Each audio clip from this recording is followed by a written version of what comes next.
And with that, we are on to our main topic today here on Mastering Dungeons. We continue our look at 5th edition Planescape. Last week, we looked at chapter 1 of the book, and which covered the character options, as well as the introduction where we gave the overall feel of Planescape. Chapter 2 gets us into the setting itself, where we learn about Sigil. I have to say it correctly. Sigil, the City of Doors. So what is Sigil? Where is it? Well, according to the book, it's at the crossroads of the multiverse, a city at the center of the great wheel that is connected to every plane of existence and the infinite worlds among those planes. The City of Doors brims with commerce, travel, schemes, and adventure. Sigil is also referred to as the Cage because the only way in or out of the city is through one of its countless portals, pathways that are controlled by the enigmatic Lady of Pain. Can I say, Well, Shawn, I when I think was that does a good job. yeah, it was really good description. But I when I saw this part and then some of the language later, it actually led me to say, wait a minute, how do you get to this place and out of this place? Because it's this bustling place full of commerce. So there's got to be travel all the time from all these people heading to all these different planes from and to. But these portals are sort of like controlled, and you may not have the portal key. And there's a lot of space devoted to sort of saying how it doesn't work. And I feel like there isn't enough space saying how it does work. And maybe it should just do so at the meta level, which is to say, hey, lots of people have ways to get in and out. You decide the ways in and out for your party. When they come to Sigil, when they, need to leave, facilitate that, right? Because that's where the fun is.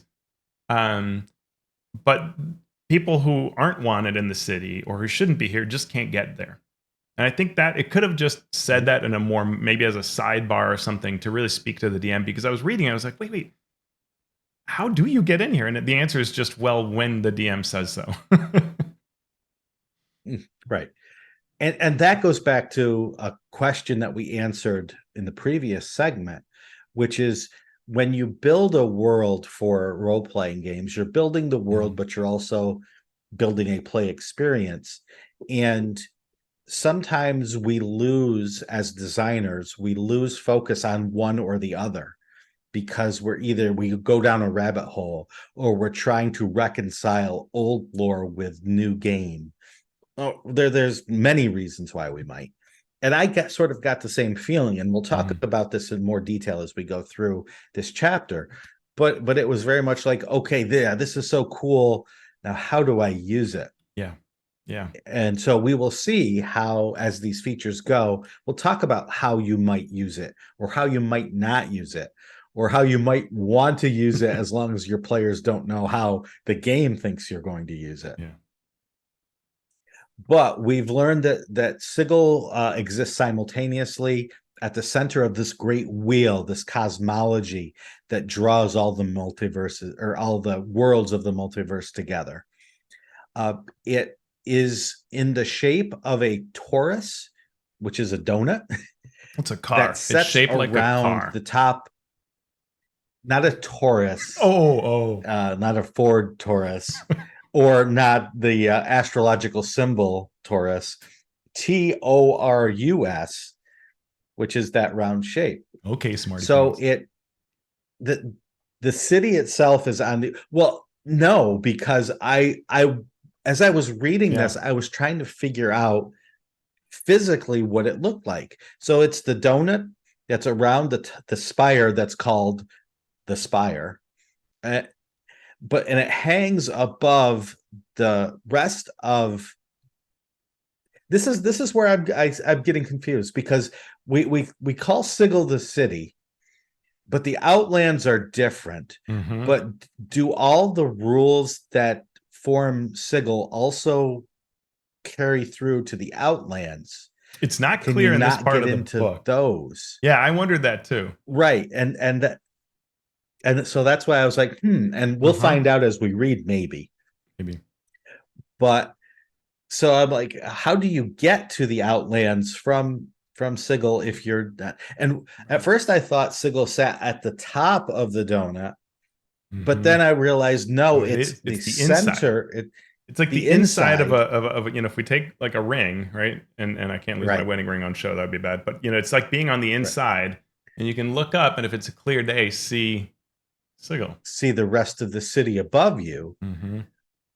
but not because we'll talk more about the weather later, True. sort of. So it's this cool vision Hmm. once you understand it, and if you the buildings edge both sides of this ring, Yeah. but if you climb the buildings and look out over the edge, you see sort of infinity, and if you jump off, you don't die, you just end up somewhere else in the multiverse, Yeah. So it's which is like, a cool thought. and that's it's really fascinating concept. Um, the idea that, like, yes, it's this ring that's above this peak, but there's absolutely no way to get from one to the other, Mhm. and it's Right. not necessarily actually here. Right? That's kind of the wild thing. It's like Yeah. you might be able to see it somehow from below and you could say it's there, but it's not really there. That is really a bizarre concept. And what I do, hats off to, Justice Armand and whoever smoothed this over, because I think there are some things that when you read the original box set, you're like, oh, that doesn't make any sense. And they have deliberately pushed into that and said, it doesn't make sense because the Lady of Pain changes it, right? So, for example, there was this old Mhm. 2E map that basically has been redone almost as is for 5E to say, here's the city and various locations. And it's sort of drawn as two bands that you could literally tape together.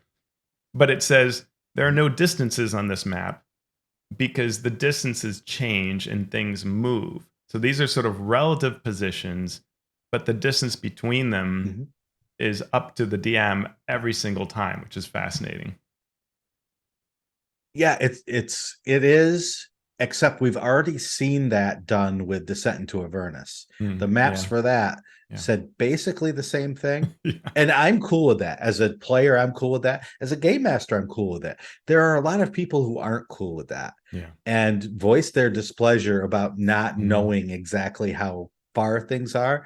And so when this did the same thing, I'm like, okay, that's cool. A lot of people aren't going to think it's cool. I mean, this is the setting to do it. I think it has that sort of like dark Right, city right. type element. It has these kinds of sci-fi-ish angles to it that things aren't just, they don't make sense. And boy, if there's a setting that digs into that, it sure is Planescape. Yep. So that's the city, the basics of the city. Mhm. And so we get some features described. One of the features, there are features and they're standard, what you would see in a normal city. And then we get the weather, which is described thusly. And this is like a bullet point: weather, fog, smog, and drizzle, the most weather variation Sigil sees, gather at ground level and limit visibility to 1d6 times 50 feet on the murkiest of days. The temperature varies between balmy and chilly year round and rarely nears extremes. I don't know what any of that actually means. I think it means they're not Now, going to go this might wild, just but be me. I think it's just that Right. temperature doesn't go into the far extremes, nor does precipitation or cloudiness or whatever. But other than that, you can describe it however you want because the Lady of Pain just Okay. wished it that way. Yeah. Because, yeah. So it's not always foggy, smoggy, or drizzly. Hmm. But Okay. it can be whenever you want. Up to you. But it can be. So it's Yeah. like everywhere else in the world. But the day-night cycle is 24 hours because let's not complicate things. And there is no sunlight. It's just is light or Right. dark. Okay. Yeah. And the temperature varies between balmy and chilly year round, but rarely nears extremes. Well, balmy and chilly to me is an extreme. No, maybe it's just because of where I live, but I'm like, all right, it doesn't get extreme except for these two extremes. Yeah. Uh, okay. I guess it just means it's not Arctic Right. or volcanic. Yeah. It's somewhere. Okay. Okay, I cool. think the idea is that you All could right. be So inconvenienced by your that's choice of outerwear. Okay, I know a little bit about that as well. Uh, so that's so basically it's like a regular city in terms of its weather, it's light, it does a 24-hour day-night cycle. Mhm. You can walk and keep walking and go right around the inside of the Taurus, and you're good. But what about magic? Mhm. This is a very, very magical place. You could only get in and out via magic, via these portals. So what changes do we see to magic based on that? Well, first they do the banishment spell right away. I'm Right like, away. okay, cool. They're gonna get rid of banishment. Yay. And then it says all creatures on Sigil act as if they are from Sigil in terms of banishment. In other words, you can be banished. Right, but You you can be can't be banished from banished Sigil, but you forever. Like, you can't be permanently. returned to your home Right. plane. Mhm. So I was like, okay, so they didn't fix banishment with this, which I was hoping that they Yeah. would. But at least they did. But wait a second. So if something banishes my character, then can I teleport away from that place to escape Sigil? No, because when you are banished and you are from the place, you are placed in a pocket dimension and you are incapacitated until you save out There of you it. go. Okay. The difference would be that if, Incapacitated. and I think the reason they did this is if you allowed, let's say, a demon to be banished as if they are from the plane that they are, then they would be banished to that plane. And if it Right. lasted a minute, they'd be permanently out there versus returning. Right. So this way they Right. will come back is the idea. Like you can't just get rid of a creature, they will come back. So it fixes a bit of a problem you'd have if you were constantly dealing with outer planar creatures and getting rid of them. Banishment would be Mhm. too sweet. So now we're back to normal Yep. level of banishment, which is still too sweet, but maybe 5e 2024 will fix Yep. that. We'll see. Okay, cool. So what about extra dimensional spaces? Those spaces still work, but they have the same properties as Sigil. Mhm. So your bags of holding and your portable holes and all of those sorts of things, they still work, but the inside of those extra dimensional spaces are still Sigil. Mhm. So you can't teleport anything away from that to another Right. plane, Yeah. or get around the cage properties of Sigil by Yeah. summoning an extra dimensional space and then going from there. So what about planar travel? Effects that allow planar travel fail if you're traveling into Sigil or out of Sigil from in or Right. out. You Mhm. can't come in or leave Sigil using the planar travel. Uh, Tell us about summoning. I mean, that's my favorite because the idea is that you can summon creatures, but it only works if that type of creature that you're summoning is already within Sigil. It won't reach outside of Sigil. So if you were to like summon some fiend, it's literally coming from across town. And you might see it tomorrow, which I think every DM is going to be ready for that, right? Please, please, please summon something so that I can introduce it to you tomorrow and go, you're the one who summoned me, and just, get really angry at them. You've got Mhm. explaining to do. So Yep. once you learn that, I guess the idea is you probably don't want to summon something unless you really have to, because you're going to have to explain, why you did this to it. Mhm. Teleportation, you can teleport within Sigil, but not into or out of Sigil. And that's where the question about the Outlands comes to me is Yeah. can you teleport from Sigil to the Outlands, or do you need uh do you need special portals to get there? We don't know yet, but maybe in later sections we will be told. Mhm. Teleportation circles. There are teleportation circles within Sigil, and you can use them with permission. So if you have the permission of whatever entity has access to and has created these teleportation circles, you can use them, but you can't create new ones on your own. Yeah. And then we get a summoning sidebar. And this is where I had a little head scratch. And it says the unique planar geography of Sigil should create interesting even if sometimes confounding twists, but it shouldn't prevent a character from doing what they do best. And part of me respects this, right? There's a game designer part of me that says, yes, you do not want to take away from the characters and the players what they love.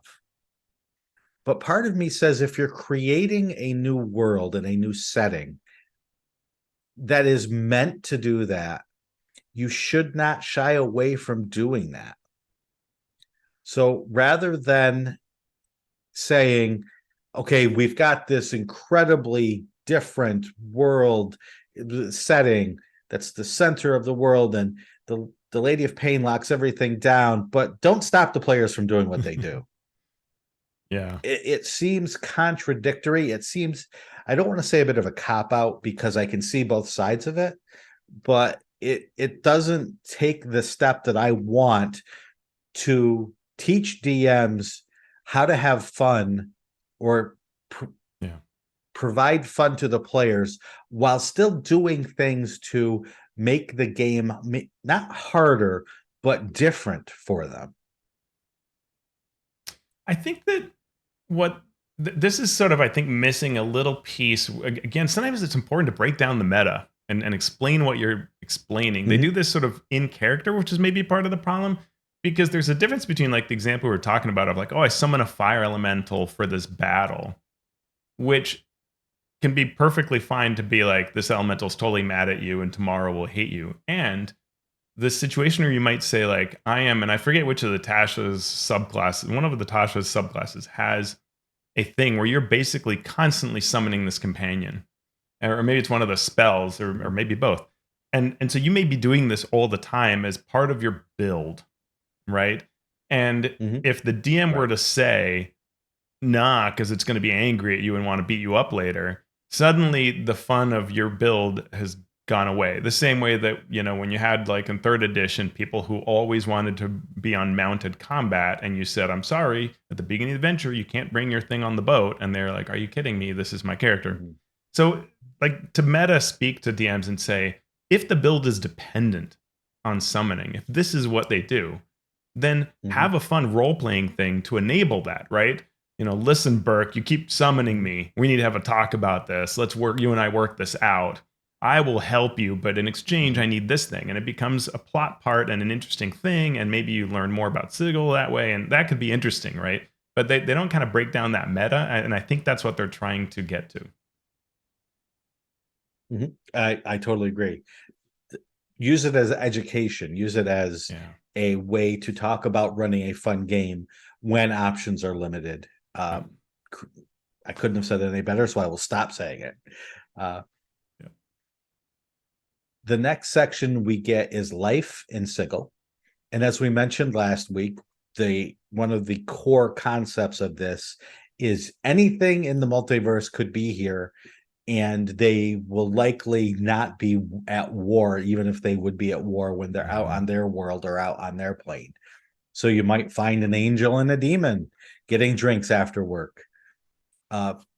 What that means is you really should lean into that to make the campaign what the setting wants it to be. And I want a little education again on how far to go with that. Yeah. What if you take it to the extreme where you do see this? What if you want to run sort of a more serious campaign? How can you show that through an adventure, through role play, whatever, without it becoming sort of a joke? I agree with Because you. you could run a campaign either way. Yeah. It feels like I think that the level at which it's explained and the art which evokes classic art by Tony DiTerlizzi on the same thing of sort of, an angel and a demon at the same table, it feels caricature-ish, and I want to know more to help me run it as a DM. Like, are angels and demons hooking up at taverns? Are they at the bar at night and then they go home together? That doesn't make any sense to me. Like I need it a little explained more as to because at some point you are the ethos of law and good and whatever, and everything in the monster manual should be true. So how are we just chilling out having, an espresso together, or maybe a dalliance together? Like that doesn't really make sense. Are we having, is Planescape a totally different tonal campaign? Is it, or is it that they are at the coffee shop together because there are machinations at play, and the Mhm. complexities of them play out the way spies do, where sometimes you must interact with the Right. other side in certain ways that may be objectionable to the core, but of your ethos, but you must do that to have these very important planar multiversal things turn out favorably for your side. And Mhm. more is needed, and I would want more guidance there to get what is happening here. Why you're having coffee with a demon. I wouldn't have coffee with a demon. E- Exactly. I mean, there are types of campaigns that are tailor made for this. And like you said, sort of a post World War II Hmm. Germany, right? Yeah. Berlin Yeah. Right. spies and interacting, but respecting each other, but still uh, trying to defeat each other, Right. right? That sort of thing is a great. So let's just say that. Just come right out and say, here are 4 beautiful types of campaigns you could run in here, uh, and then Yeah. refer to those throughout this as things to downplay or things to highlight as you are running this campaign. Hmm. We also learn about the factions. We don't get the full list yet, but we hear that there are many factions, and those factions sort of make the city run. Yeah. The Lady of Pain is in charge, but she is distant and inscrutable. So it's the factions that handle law enforcement and handle the bureaucracy of the city sometimes. And it's mentioned and then no more. And my first question is, okay, that we know there are factions and we know that some of them are totally at odds with each other. Yeah. So you break a law and the super good lawful faction shows up, and then the sort of chaotic anything goes freedom faction shows up. Who's in charge? Uh-huh. Uh, I'm not saying it's wrong. It just needs to be explained how that works. Yeah. I agree with you. Uh, It's a little what thin. sort of what sort of campaigns am I running? Yeah, Hmm. yeah.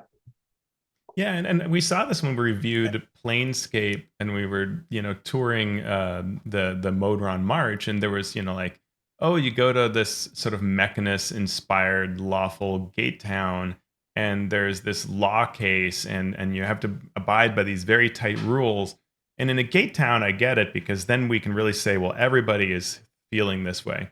But it is sort of strange to go to Sigil and Mhm. say, like, well, when it's a law thing, totally the lawful people are in charge. And when it's a, I don't know, information brokering thing, well, then the chaotic, whatever faction is involved, it feels a little thin, and I don't know how to kind of handle it convincingly. And I find it a bit intimidating to try to run a long-standing Planescape campaign because of that, just reading this content. Something they do explain well is the sort of trade Hmm. aspect, the commerce aspect, where they say that being at the center of the multiverse, Sigil is going to have a lot of coins, a lot of different kinds of coins. And how do you handle that? It's all about the weight and the material that it's made of. So you can, right, a Greyhawk coin and a Forgotten Realms coin, if they're both the same weight and both made of gold, they're both going to be worth the exact same amount. Hmm. But there are also different things worthwhile to people. It could be the soul coins from Avernus, which would have an inherent value of the soul in them. You could have woodworking done from the great trees of uh, the seven heavens. That might be a different value to someone. So you can sort of have this barter system set up that can work any way that you'd like. Yeah, it's cool. They also talk about services that can be rendered, and again, so it's sort of an anything goes paragraph. I would have loved a little bit more detail here, but at least it's basically saying you can have any sort of service happen here. You need to be raised, done. You need to have a curse lifted, done. You need to extract the soul from another creature. You can find someone to do that. Anything that can be done would be done for a price here in Sigil. Any other thoughts on this Life in Sigil chapter, Teos? Yeah, I mean, I think there are kind of some nice parts here around. I mean, they sort of tell you that these sedan chairs that are moved around, and they won't go to the super dangerous places. But some of these chairs that will kind of carry you around, some of the folks that will carry you around in these chairs are like ogres or umber hulks, and those will charge extra to go to dangerous areas of Sigil. And then we have the touts, which are the independent local guides and translators who know the ins and out of Sigil, which makes more sense given that the city's constantly changing. So you not only have to know like the path to places, but who's in charge of what and dealing with factions and so on. We're told they charge 2 silver pieces per hour. And then they may charge more, 2 gold, for those that really understand, maybe have more languages, understand the factions better, can really get what you want. And that can climb all the way to 20 gold per hour. And I like that. I think the touts have always been a neat idea in Planescape, especially for new characters to help you kind of navigate that. And it's very realistic. In big cities, you see a lot of this, right? I remember going to Tokyo and hiring essentially a tout to help me find nightclubs because that's how it works, right? And it must go through them. And so there's a lot of this kind of must go through them kind of mentality to a tout, which makes it a fun aspect of the city. We also learn Life in Sigil that language is interesting because no matter what world you're from, if you speak common, you can talk to anybody from any other world that speaks common, which makes people believe in game that language began here or something. We don't see that it's magical in any way. It seems that actually common on one world is the same as common on any other world. It makes zero sense, but let's go with it because it's simpler. We get a couple of local nuisances, being cranium rats and razorvine.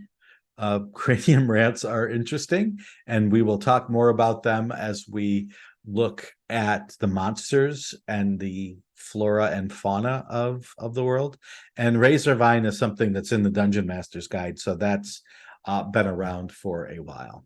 Yeah, it's fun. I like the Lead idea. It us gives through it. portals. Oh, They just say I like that it gives the city a feeling of it's not just perfect, right? That there are problems, and maybe the Lady of Pain desires it this way, but there is something to be fought constantly.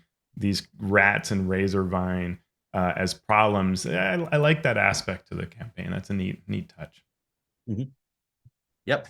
And I would like to see more, Mhm. but I think that at least gives, like you said, the idea that yes, the factions are in charge. Yes, the Lady of Pain is all powerful here in Sigil, but she might let things slide sometimes. Mhm. So she's not necessarily omniscient, except maybe she is, which let's talk Yeah. about in a minute. Mhm. Portals. Portals are important, so they get their own section here. What do we learn about portals? We learn a few things. We learn that they are not always open. So when do they open? Well, here's a list. They can open at certain times. They can open when a particular condition is met. They can open in response to a command word or phrase, or they can open when a traveler is holding a particular object called a portal key.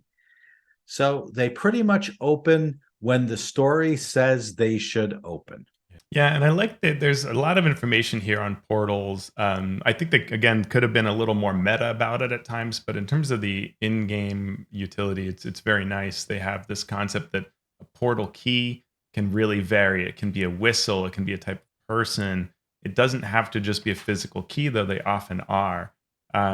And so that helps things for the DM, because sometimes you'll think, well, every time I'm going to have to find a key, but no, it can just be, a person who says the password, or a person who walks in backwards, or whatever it might be.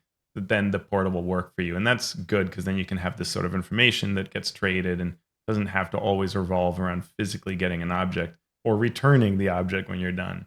Um, we also get this really nice table of it's a D100 table. It's not quite 100. It's a number of planar portals here, and it gives you the idea of what what the anchor might look like, what the door itself sort of looks like, from a sewer pipe to a revolving door to a shattered window, a razorvine trellis, a bedroom closet, any number of ideas. And then where does it lead to in Sigil? Where does it lead to in another plane, based on sort of the character of that door? And then sample keys for it, right? It can be anything like a tattered paper fan, celestial blood, a metal cog, all kinds of things like that to sort of fit the kind of place where it's built. Like I like Elysium, Tears of Joy as a key, right? It's great. Mm-hmm. Yep. And so this is when I like a table. This is when a table does a job of not just giving you random things, but teaching you how to create your own things. Yeah. It does a good job of that through example. And the last bit that we'll talk about from this chapter is the Lady of Pain. So who or what is the Lady of Pain? She is the greatest entity in Sigil, an eternal being who watches over the city. What does she look like? She appears human, but she wears ornate robes that shroud her, and a mantle of blades coated in a blue-green verdigris that surrounds her mask-like face. So no one is certain who or what she is, but everyone assumes that she is on par with the deities. So that is really all we learn about her as a game mechanical thing, right? She is powerful. And I love, that's it. I forget the words they use somewhere, but somewhere they basically say, oh yeah, similar to other godlike beings, the Lady of Pain has no stat block. She's beyond the ability of characters to defeat by conventional means. And it goes to that conversation we had with Alex Kammerer last week of, if you give it a stat block, players want to kill it, right? So there is no stat block. And it's like, yes, thank you. Don't give it a stat block. It's beyond that, right? She can do what she wants. She can flay you with a thought, send you to another dimension, send you to the mazes, any of that. So is she a cool story? Is she an intriguing plot tool? Or is she a bludgeon to beat the characters with? Why not all three? Yeah. She is a tool for you as the game master to use. So use her wisely, like any other thing as the game master, as the DM. You have the infinite power to do whatever you need to in the story. So make it worthwhile to the players when you do things that exceed their knowledge or exceed their power. If they are being but trying to think of all the words that are coming to my head, I shouldn't say.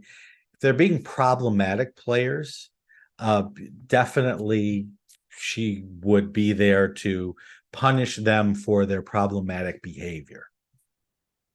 But like every other game, you don't want to go too far with that. So use wisely. Yeah. What else do we know about the Lady of Pain? Her spokespeople in the city don't actually speak. This is one of those interesting gameplay versus lore things.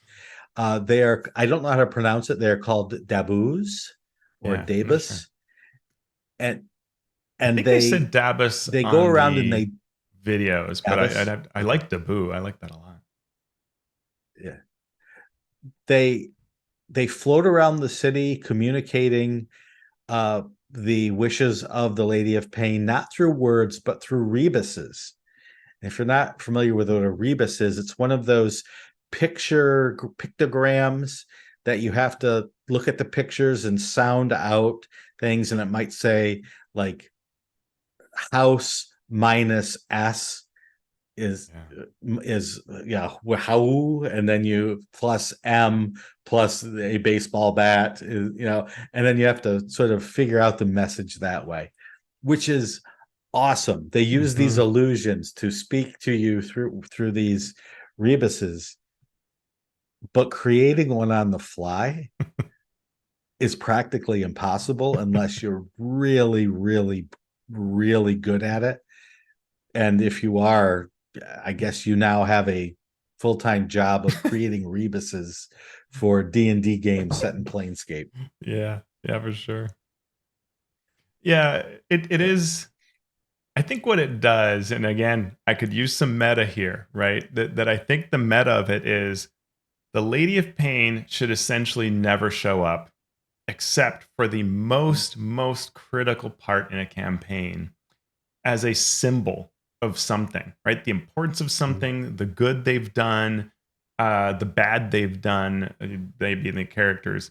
Um, a step down from that is these dabases that would communicate in an enigmatic way when something is needed from sort of the hand of the DM, right, to influence play where a faction wouldn't work. But in all other cases, it should be factions and entities of Sigil that are carrying the heavy load. And these things are the machinations in the back that sort of explain why it all somehow works, even when it shouldn't. And I think that just could use a Mhm. breakdown, how to use them, when you use them, why do you use them. Could be a little more, just break it down for the DM so we know. The lore of it is awesome, but yeah, how to make it tangible, useful. So what does the Lady of Pain do? Well, if she does exert her will, she basically punishes you or punishes offenders. How does she do so?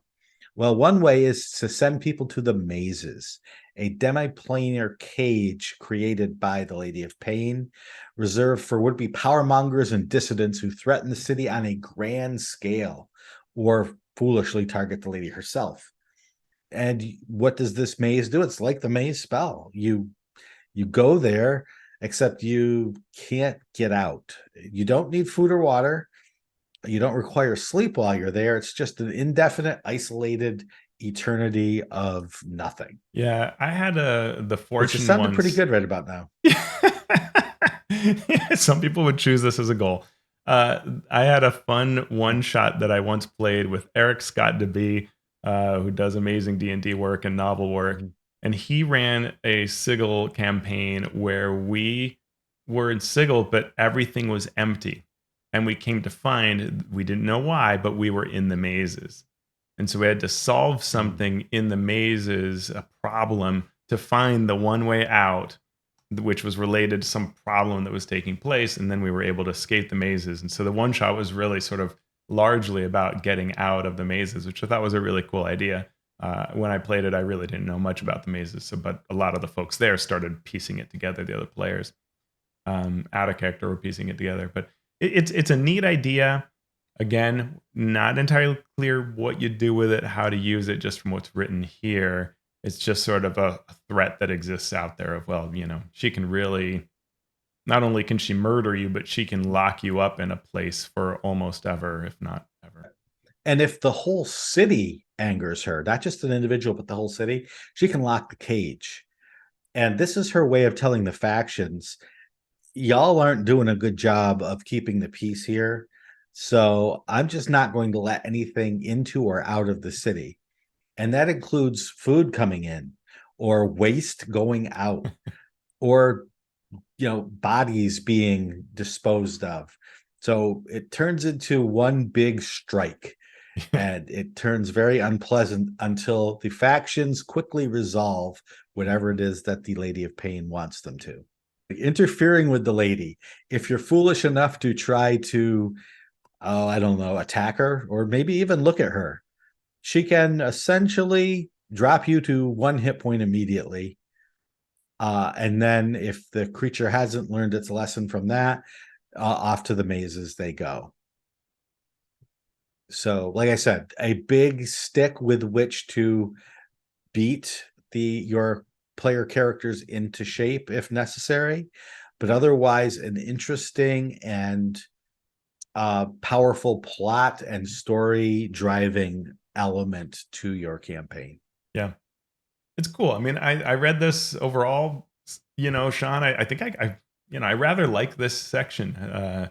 I think it's very nicely written, really good words, really evocative.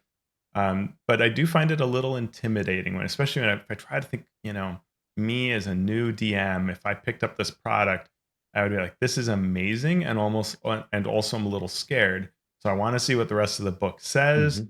Does it make me feel a little calmer and give me ideas? And does the adventure help me, with because even the Yeah. everyday, like if you look at the art, there's this gorgeous art in the book of the Lady of Pain and Mhm. portal closings and things like that. But it's a little like, how do I make this interesting? Which is true of any urban adventure, but this is turned up to 11. And so I'm like, immediately I think, ooh, does the Mhm. adventure teach me how to make city stuff Yep. interesting? Let's find And we will find out as we continue our look through this book.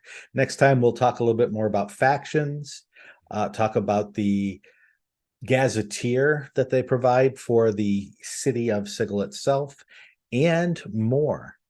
Uh, Anything to add, Teos, before we head off into the sunset? no. All right. Then I will say thank you, Teos, for sharing your knowledge of the game and of the industry with me and with the rest of us. And I Anytime. want to thank all our listeners out there for hearing us, and some of them even supporting us monetarily via our Patreon. If you would like to become a patron of the show, you can do so by going to patreon.com/mastering D&D.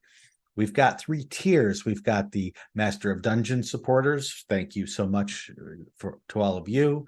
The Master of Realms supporters. Y'all get a listing in our show notes. But the Masters of the Multiverse, the highest level of backer, our Dabus, if you will. We thank you and we read out your names. Keith Ammon of The Monsters Know What They're Doing. Craig Bailey, Steve Bissonette, Merrick Blackman, Evil John, DM Chad, Darren Chandler, Seth Eckel, Andy Edmonds at Nerdronomicon, Nathan Fuller, The Mighty Jerd, Ben Heisler and Paige Lightman. Paige, we're glad you're doing better.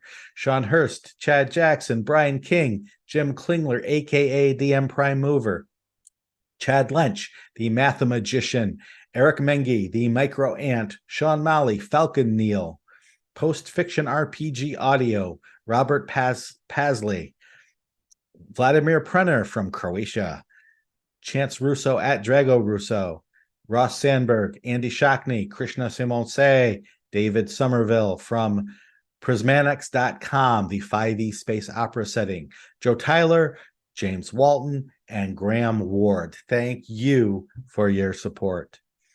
Teos, where can people find you on the interwebs? Ooh, find me at alphastream.org. I posted the last of my articles where I took a guess as scientifically as I could, an estimate at what D&D's revenue might be like. It's created some great conversations. Had some fun talking with folks on Ian World and on the Discord about it. But yeah, now I can put to rest my thoughts on the book scan data. It's been a bunch of fun. Yeah, and then let's see each other and friends at Gamehole. Sean, where can we find you? Find me at Gamehole Con. And just, well, as of this show dropping, I'm there. You can also find me on Twitter at Sean Merwin, as well as Mastodon and Blue Sky and all of the other socials. You can follow the show on all of those places. You can go to YouTube and you can actually leave comments about the show and ask your questions and tell us what we've done right and what we've done wrong. And of course, you can always go to the Patreon and give us some support there. Whew. So we're done recording. We know a little bit more about Sigil than we did before. What are we going to do now? I'm gonna hire a tout to help me because boy, could I use one. Do touts do any game design? Do you know? I hope so, because boy, I could use some help. And I also need some help making rebuses, apparently.